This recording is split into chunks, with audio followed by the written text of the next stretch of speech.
जय हिंद मेरे प्यारे साथियों, आप सभी का स्वागत है विजय ऑनलाइन क्लासेस में। तो गाइस चलते हैं साइंस। 8th क्लास की साइंस के चैप्टर हैं जीव जनन कैसे करते हैं। तो गाइस उसमें नेक्स्ट टॉपिक है जो आपकी टेक्स्ट बुक से है। तो देखते हैं डोली की कहानी और क्लोन कैसे तैयार होता है गाइस। ठीक है गाइस, कृत्रिम रूप से यानी कि डोली का जन्म कैसे हुआ है उसके बारे में हम जानेंगे। तो प्लीज़ गाइज, जिसने चैनल को सब्सक्राइब नहीं किया है एक बार सब्सक्राइब कर लें, बेल आइकन ऑल प्रेस कर लें और वीडियो के नोटिफिकेशन ऑल प्रेस कर लें ताकि वीडियो के नोटिफिकेशन आपको सबसे पहले और सबसे जल्दी मिल जाएं।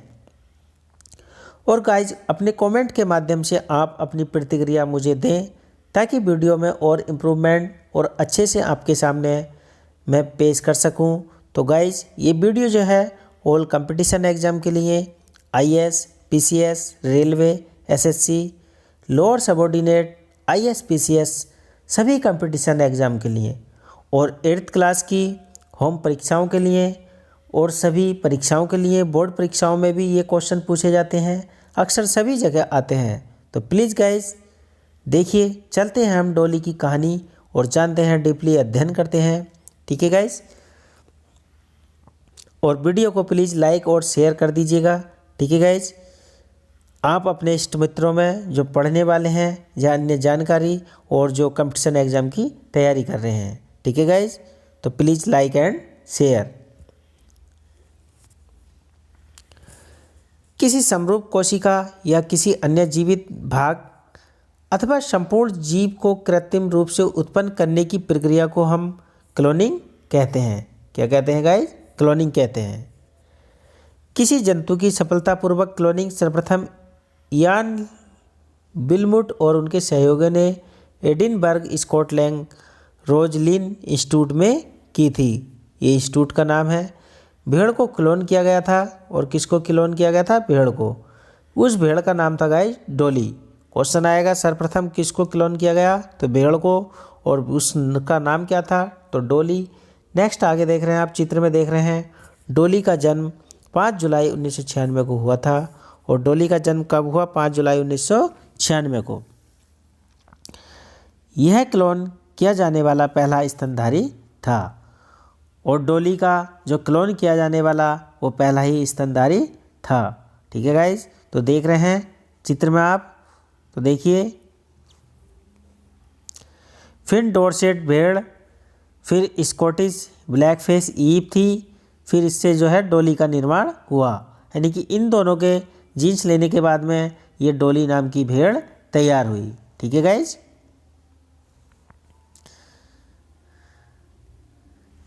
डोली की क्लोनिंग करते समय फिन डॉर्सेट नामक मादा भेड़ की स्तन ग्रंथियों से एक कोशिका एकत्रित की गई। यानी कि जो स्तन मतलब जो दूध पिलाने वाले जीवधारी होते हैं उनको स्तन वर्ग में रखा गया है, स्तनधारी वर्ग में। तो उसकी ग्रंथि से एक एकत्रित की गई कोशिका। उसी समय स्कॉटिश ब्लैकफेस ईव से एक इसको अंड कोशिका भी एकत्रित की गई। उसके अंडे से अंड कोशिका से केंद्रक को हटा दिया गया। तत्पश्चात फिन डॉर्सेट भेड़ की स्तन ग्रंथि से ली गई कोशिका को केंद्रक को स्कॉटिश ब्लैकफेस ईव की केंद्रक विहीन अंड कोशिका में स्थापित किया गया। इस प्रकार उत्पन्न अंड कोशिका को स्कॉटिश ब्लैकफेस ईव में रोपित किया गया। अंड कोशिका का विकसित एवं परिधान सामान्य रूप से हुआ। अंततः डोली का जन्म हुआ। और बाद में किसका जन्म हुआ? डोली का। यद्यपि स्कॉटिश ब्लैकफेस ईव ने डोली को जन्म दिया था, परंतु डोली फिन डॉर्सेट भेड़ के समरूप था जिससे केंद्रक लिया गया था, क्योंकि स्कॉटिश ब्लैकफेस ईव के केंद्रक को अंड कोशिका से हटा दिया गया था। अतः डोली में स्कॉटिश ब्लैकफेस ईव का कोई भी लक्षण परिलक्षित नहीं हुआ। डोली फिन डॉर्सेट भेड़ की स्वस्थ क्लोन थी जिससे प्राकृतिक लैंगिक जनन द्वारा अनेक संततियों को जन्म दिया गया। दुर्भाग्य से फेफड़ों के रोग के कारण 14 फरवरी 2003 को डोली की मृत्यु हो गई। ठीक है गाइज, क्वेश्चन आएगा पहला क्लोन जो भेड़ का तैयार किया गया, डोली की मृत्यु कब हुई? तो 14 फरवरी 2003 को डोली की मृत्यु हो गई।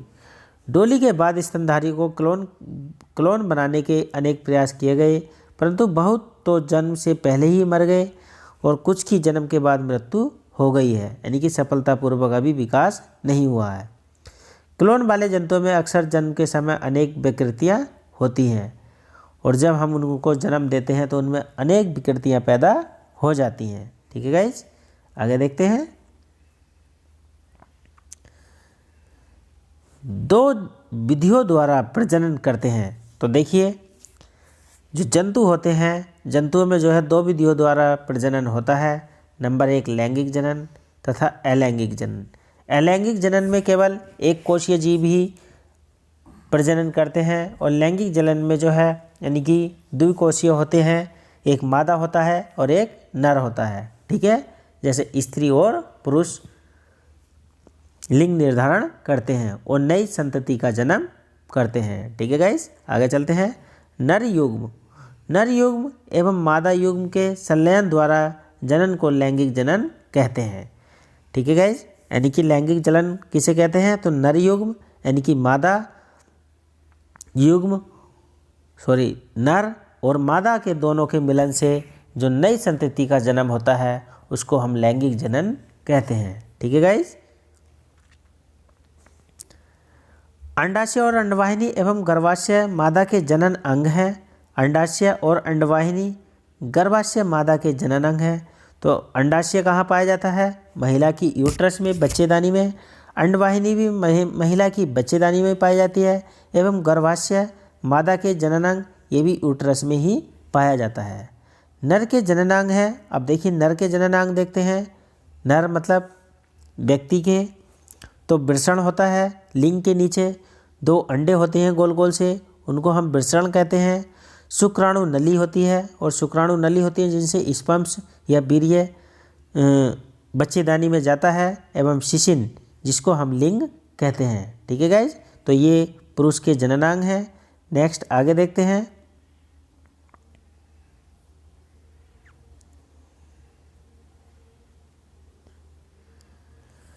अंडाशय मादा युग्म उत्पन्न करते हैं और अंडाशय जो है वो मादा युग्म उत्पन्न करते हैं जिसे अंडाणु अथवा अंडकोशिका कहते हैं। ठीक है गाइज।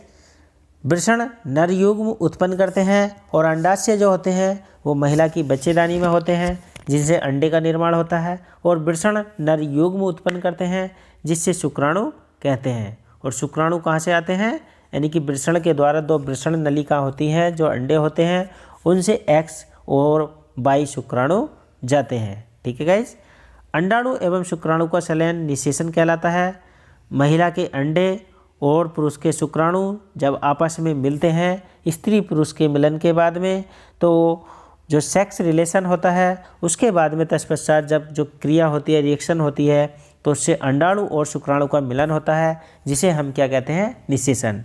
और निषेचन अंडा युग्मज कहलाता है, और जब निषेचित हो जाता है अंडा तो उसको एक युग्मज कहलाते हैं। ठीक है गाइज, यानी कि एक युग एक पेयर जोड़ा बनके नई संतति का निर्माण करता है, या लड़की या लड़का। XX मिलेंगे तो लड़की बनेगी और XY मिल जाते हैं आपस में तो लड़के का निर्माण तैयार होता है गाइज, यानी कि नर जन्म देगा और मादा XX होगा। ठीक है गाइज। और 2 शुक्राणु यूट्रस में यानी कि स्पर्म्स वीर्य के शुक्राणु जल्दी से चले जाते हैं तो लड़के भी जन्म ले लेते हैं और लड़कियां भी जन्म ले लेती हैं, जिनको हम जुड़वा बच्चे के नाम से जानते हैं। ठीक है गाइज, यूट्रस में जल्दी से चले जाते हैं। नेक्स्ट आगे देखते हैं। मादा के शरीर। मादा के शरीर के अंदर होने वाले निषेचन को आंतरिक निषेचन कहते हैं। मादा मतलब स्त्री के जो यूट्रस होता है, ये बच्चेदानी में जो निषेचन होता है उसको हम आंतरिक निषेचन कहते हैं। यह मनुष्य एवं अन्य जंतुओं जैसे कि मुर्गी, गाय एवं कुत्ते इत्यादि में होता है। तो ये एग्जाम्पल 4 है, यानी कि मनुष्य, मुर्गी, गाय, कुत्ते आदि इत्यादि में ये निषेचन होते हैं। वह निषेचन जो मादा के शरीर के बाहर होता है, एक निषेचन जो मादा के शरीर के बाहर होता है उसे बाह्य निषेचन कहलाता है। तो बाह्य निषेचन यह है मेंढक, बाह्य निषेचक मेंढक के, मछली के, स्टोर फिश इत्यादि में दिखाई देता है। नेक्स्ट आगे देखते हैं। युग्मज में अनेक विभाजन होते हैं और उसमें युग्मज में अनेक विभाजन होते हैं तथा भ्रूण बनता है। और क्या बनता है? भ्रूण बनता है। भ्रूण गर्भाशय की दीवार में स्थापित होता है और जो गर्भाशय होती है, यूट्रस होती है, जिसको हम बच्चेदानी कहते हैं, वहाँ स्थापित हो जाता है दीवारों में, जहाँ उसकी वृद्धि होती है और जहाँ उसकी धीरे धीरे वृद्धि होती रहती है। ठीक है गाइज, जो बच्चा माँ के पेट में 9 महीने में बनकर तैयार पूर्ण रूप से विकसित होता है धीरे धीरे। ठीक है गाइज, एवं परिवर्धन होता है और उसका क्या होता है? परिवर्धन होता है। वृद्धि और विकास समय पर होता रहता है। भ्रूण की वह अवस्था जिसमें उसके सभी शारीरिक भाग विकसित होकर पहचान योग्य हो जाते हैं, उसे हम क्या कहते हैं? गर्भ कहते हैं। और वो उस समय गर्भ में पलता है माँ के। ठीक है गाइज, आगे देखते हैं। मनुष्य, गाय, कुत्ते जैसे जंतु जो शिशु को जन्म देते हैं, उन्हें जर आयुज जंतु कहते हैं। उनको हम क्या कहते हैं? जरायुज जंतु कहते हैं। मुर्गी, मेंढक, छिपकली, तितली जैसे जंतु जो अंडे देते हैं, अंडप्रजक जंतु कहलाते हैं। और अंडप्रजक जंतु कहते हैं उनको हम क्या कहते हैं? अंडप्रजक जंतु कहते हैं। लार्वा का कुछ उग्र परिवर्तनों द्वारा वयस्क जंतु में बदलने की प्रक्रिया कायांतरण कहलाती है और उसको हम क्या कहते हैं? कायांतरण कहलाते हैं। ठीक है गाइज, आगे देखते हैं।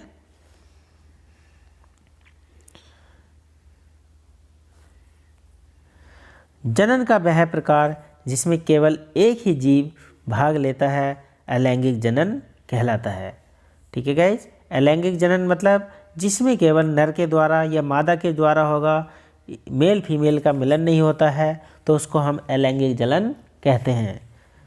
जनन का वह प्रकार जिसमें केवल एक ही जीव भाग लेता है उसको अलैंगिक जनन कहते हैं। ठीक है गाइज, हाइड्रा में मुकुल द्वारा नए जीव का विकसित होता है। इस प्रकार के अलैंगिक जनन को मुकुलन जलन कहते हैं और उसको हम क्या कहते हैं? मुकुलन कहते हैं। ठीक है गाइज, हाइड्रा भी जो है एक कोशीय है। अमीबा स्वयं 2 भागों में विभाजित होकर संतति उत्पन्न करता है और अमीबा जो है स्वयं 2 भागों में बढ़ जाता है और वो नई संतति का निर्माण करता है।